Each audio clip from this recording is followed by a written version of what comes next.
Mga kabayan, breaking news, nagkaroon ng pansamantalang tigil putukan sa pagitan ng Iran, Israel at Amerika.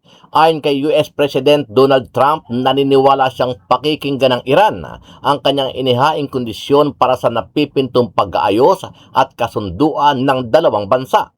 We're in a position that we haven't seen. We're respected. You know, our country now is respected all over the world. A year and a half ago, we were a laughing stock. The King of Saudi Arabia told me. Subalit sentro ng batikos ngayon si Trump matapos nitong ipag-utos ang 5 araw na pahinga sa pag-atake sa mga energy facility ng Iran.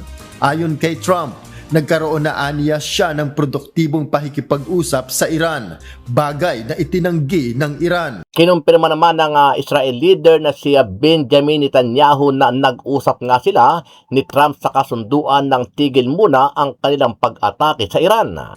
הנשיא טראמפ מאמין שיש סיכוי למנף את ההישגים הכבירים של צה"ל וצבא ארצות הברית כדי לממש את יעדי המלחמה בהסכם, הסכם שישמור על האינטרסים החיוניים שלנו.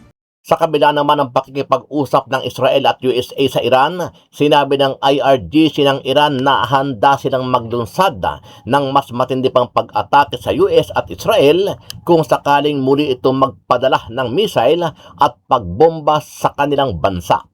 فنقول لكم إننا لا نحارب اليوم دفاعا عن أنفسنا فحسب بل آثارا لشهدائنا وحدهم بل دفاعا كذلك عن مظلومية الأمة الإسلامية والشعب الفلسطيني وشهدائه الذين لهم نصيب راسخ ومتجذر في هذا الموقف.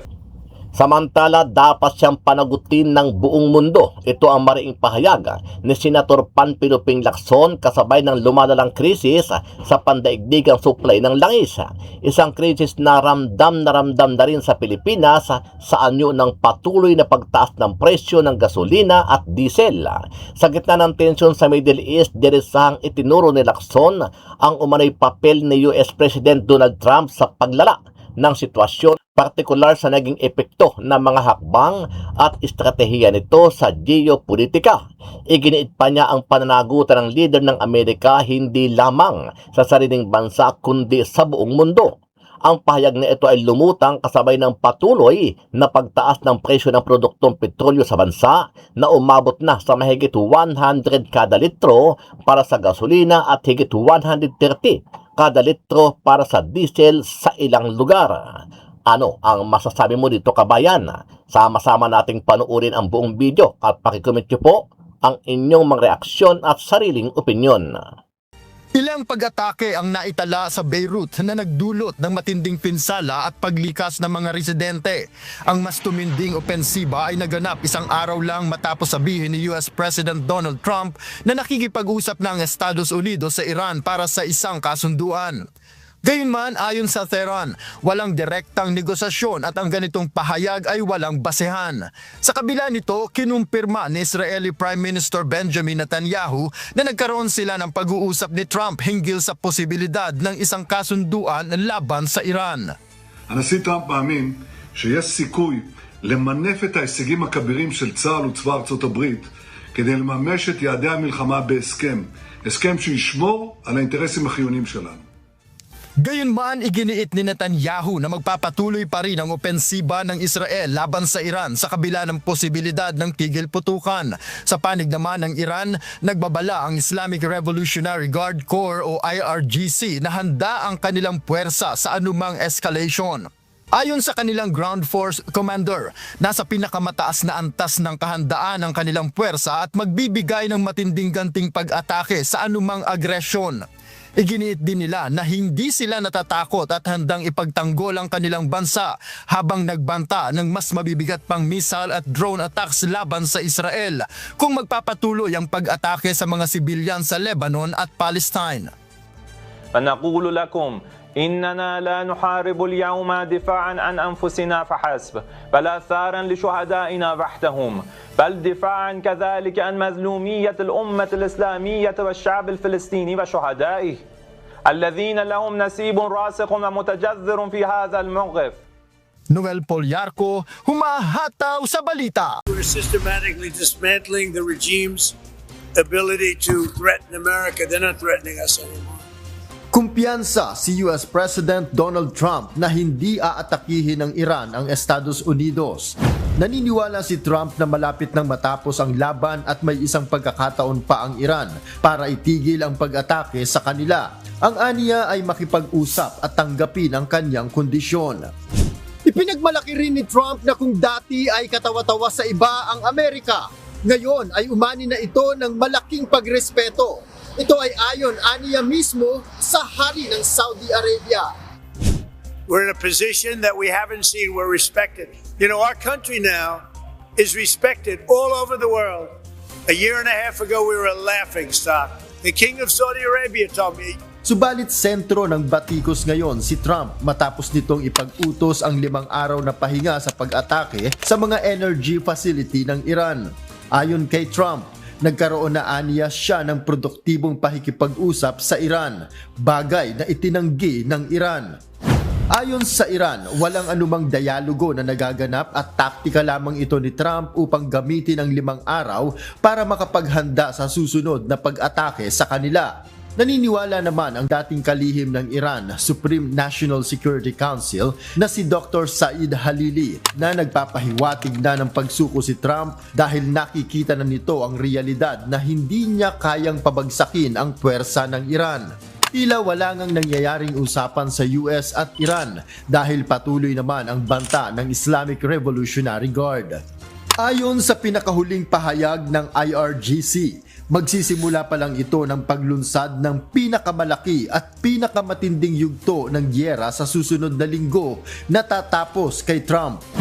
Tila makahulugan rin ang pahayag ni Israel Prime Minister Benjamin Netanyahu sa aniya ay naging resulta ng kanilang pag-uusap ni Trump. Ayon sa Israeli leader, may nakikita aniyang pagkakataon si Trump na gamiting leverage ang kanilang napasimulan upang tuluyang maabot ang layunin ng giyera sa pamamagitan ng isang kasunduan sa kapakinabangan ng kanilang alyansa. הנשיא טראמפ מאמין שיש סיכוי למנף את ההישגים הכבירים של צה"ל וצבא ארצות הברית כדי לממש את יעדי המלחמה בהסכם, הסכם שישמור על האינטרסים החיוניים שלנו. Kung totoo man na naghahanda ang US, hindi rin maikakaila na nakahanda rin ang Iran at sa halos mag-iisang buwan ng labanan, walang indikasyon ng pagsuko ang Islamic regime. Noel Polyarco, UNTV News and Rescue, Canada.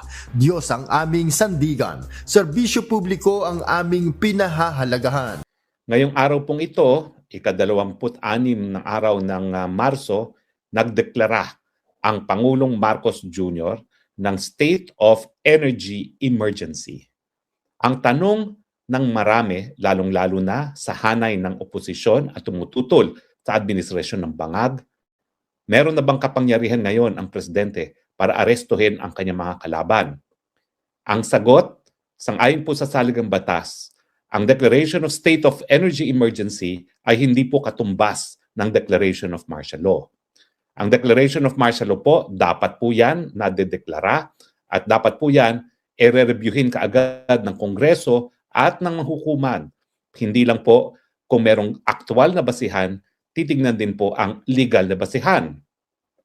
At kapag nagkaroon po ng deklarasyon ng martial law, ang masususpindi po ay yung karapatan ng mga mamamayan na dumulog sa hukuman para humingi ng habeas corpus petition para nga po remedyo sa pag-aaresto na walang dahilan.